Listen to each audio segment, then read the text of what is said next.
Hi everyone, I'm Athena. I'm Dan. And this is going to be our little video about the car that we lived in for like 55 days. This is my 2010 Subaru Forester. So we traveled the country in it and we built a platform, which you can see under here. And we're just going to give you a little tour. So if you want to try it out at some point, you kind of know what other people have done. Yeah. Okay. So this is our platform. Basically we put carpet on top of it and it's just like a piece of plywood, and then there's 3 wood planks here. So 2 on the side and then 1 that goes all the way down the middle. It's not all the way, kind of towards the middle of it, and it gives us room for these 2 bins and then a bunch of them in the front. So right here we have a ton of food. It kind of looks like a mess, like I'll totally admit it looks like a mess. But yeah, living out of a car, you kind of just have to throw everything in like a bunch of different containers and go with it. So we have like our basic strainer, some like packets just in case water doesn't taste good. Sometimes I'll use like lemonade packets and stuff. A bunch of snacks. Honestly, this is very different from like backpacking or something else because you don't have to worry about weight as much. So tons of cans. This one's getting a little rusty. That's not good. So like lots of cans, canned fruit, canned beans, stuff like that. And can opener, like basic utensils. And I guess one of the other big things is make sure you have like a can opener, make sure you have a strainer. If you're eating pasta, we ate a ton of pasta. And keep in mind you don't have a fridge, unless you're gonna bring a cooler, but we didn't. So yeah, that's like the basics of our food. We have a little bit of like storage back here too, just because that's like how the Subaru was made, and we didn't make platform going into there. So we store stuff like bug spray, sunscreen, always important to have.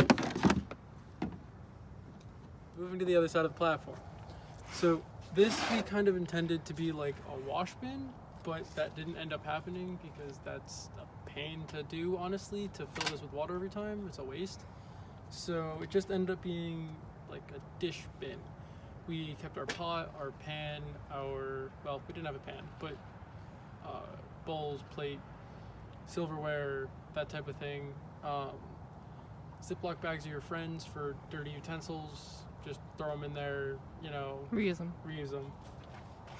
Especially like ones you took on a hike or something, they still have food in them, but you can use them as a dirty bag for your utensils. We're not going to set this up right now, but this is a blackout blind, and the It's white like 4 blackout blinds. We had to put a bunch of them together, but this, we had the white part goes towards the outside, reflects the sunlight, that sort of thing, and this goes on carabiners that we hooked up around the outside, and it gave us a nice little enclosed room for when we were sleeping at night, so that we didn't really have to worry about people creepily looking in, or if we were in a more populated place, you know, cops are less likely to knock if they can't really see in.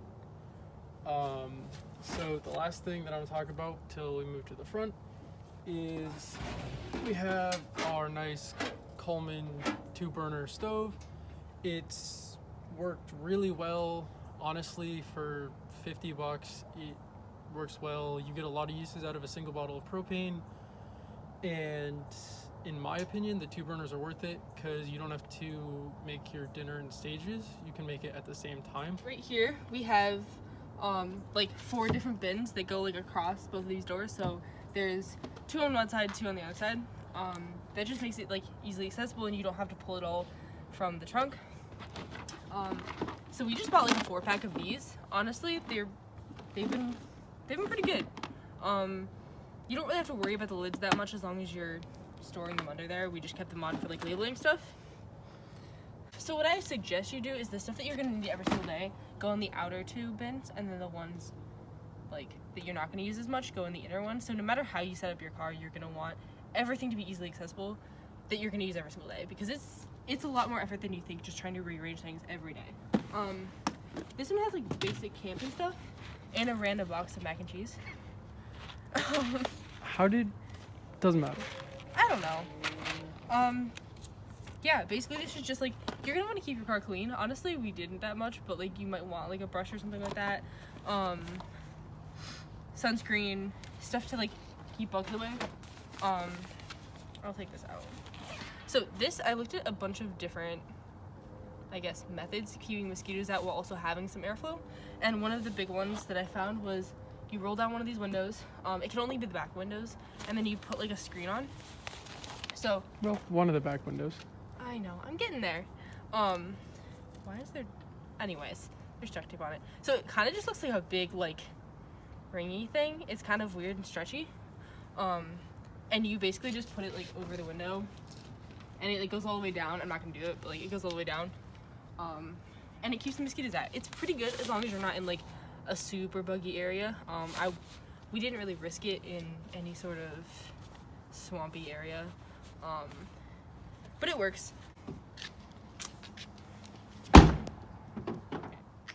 So on to the other side. So in this side, we kind of had a little accident with our soap. So just keep in mind, if you're traveling all over the place, there's a vast change in pressure as you change elevations, which we didn't really account for, and our shampoo exploded. We do know box. that exists, by the way. We're not really like stupid. We just didn't really think about it till it happened. With this soap. Yeah. We thought about it with other things. We thought about it with the propane, but that's pressurized enough that it didn't really matter. So this box doesn't really have much in it. It had originally some like some of our supplements, like we're both vegetarian, so we try to keep up with that sort of thing. Razor blades, we kept our shampoo, our soap, that kind of thing. And yeah. Also in this side, we have a tarp. This is actually an emergency tarp. It reflects the heat back. Really helps as a footprint for the tent to keep you a little bit warmer in those colder climates. Also, this doesn't have anything in it, but 6-gallon water jug. Really helpful, especially when you're not going to have access to water for a while. 6 gallons would last us usually about a week of making dinner every night. That's with access to other water, though, too. Yeah. Just find a tap somewhere. A lot of places have free water. Just search around. You probably don't have to search that hard. So we have a few more things that we didn't really keep underneath, or we did, but it's kind of was moved all the time. But one quick thing before we go into that is this handy little gadget right here. These things are pretty great. It's just an inverter. This one has 2 normal wall house outlets and 2 USBs, which honestly it really helps because you're going to be driving so much, you're not going to be stopping, and you're not going to want to kill your battery while you're not driving. So having one of these lets you charge your stuff while you're driving. Don't worry about it at night. We also have a few portable battery packs, just like normal ones. Get them for $10-20 on Amazon.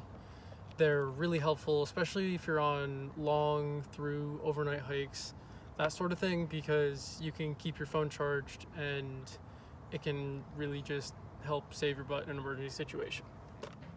So just a few more things that we had usually on top because we didn't really have room to put it underneath is that we didn't have this tent, but we did have a tent, just because you can't sleep in your car all the time and really you wouldn't really want to, especially if it's a nice night or you're a place where being outside is just better. Another thing is we did get an air mattress relatively early on in our trip, and that really helped. We stayed one place in North Carolina where it was painfully hard on the grounds. We're like, we're gonna get an air mattress, which we did. Really helped, like $20 with a pump. Perfect. Speaking of things we bought, we also got chairs because honestly trying to cook while standing or eat while standing or just sitting cooking on rocks when there's no table is a pain. We got 2 of these. I only have one right now, but we got 2 of them, $10 at Walmart. It's really easy, really worth it. Just makes it a lot more comfortable when you're at your site for the night. We also had lots of blankets. This one happens to fold up, but we had lots of blankets. They really helped to keep you warm. You're gonna be a lot colder than you think. The windows in the car will suck all heat out, So we had 4 pillows. We didn't really need that many, but it really helped to, on those colder nights, brace us against the windows that we would otherwise have pushed against, and it really helps to keep you warmer. So with this thing, this is actually your pack, but I would recommend getting a day pack because you don't want to continually switch your normal pack with other stuff, and honestly you don't really need that much if you're just going on a day hike. Put some food, a couple liters of water, and you're fine. This one's literally just a hole with a zipper pocket, and if you want a pee rag because you're going to be going outside, that is probably helpful to keep you clean. So another thing is passes. You're going to be traveling a lot. You're definitely going to want passes to the place you're going. The National Parks Pass, $80 at the beginning of the season. This is the 2019 one. So we got at the beginning of our trip, we went to a park, or at least used this probably once or twice a week, at least, depending on where we were. Saved us a ton of money. If you go to a few parks in a year, this is worth it. Another thing, I'm just trying to cover this because it has the license plate on it. A lot of states are going to have individual state passes for staying on their state land. Just make sure you read up on the rules before you get there, know what passes need to go where. It's definitely worth it just to get the pass rather than to end up getting a ticket. This one is from Washington. You can use it for 2 cars. It was like $30. It's good for a year. So I'm just going to talk about a few things that we didn't bring on our trip that I think we should have if we had it. So one of those things is hiking poles. I have 2 of these, and they're collapsible, so that's why it looks so small. These happen to be Trail Buddy brand. I bought them like because they were pretty inexpensive, and they come with a bunch of different options. So you have like the little mud cap thing, and there's snow ones that come with it as well. So definitely do your research before you want to buy them. But I think we could have used poles just because honestly my knees kind of got ruined on this trip just because we were hiking so much. So if you're gonna do a lot of hiking, I would recommend it. I saw a lot of people on our trip when we were hiking different places who used them, and I think it's just overall like pretty beneficial, and I've definitely found that my knees hurt less. The other thing that I would bring if you're gonna be more in the backcountry a lot is a water filter. This is one that like pretty much everyone uses. It's just this sort of like mini filtration system. I think that's what it's called. And you literally like hook it up to this little bag, and this is like your dirty bag, and then you fill this with water. You like twist it on, and then you squeeze, and then it just goes through into your water bottle.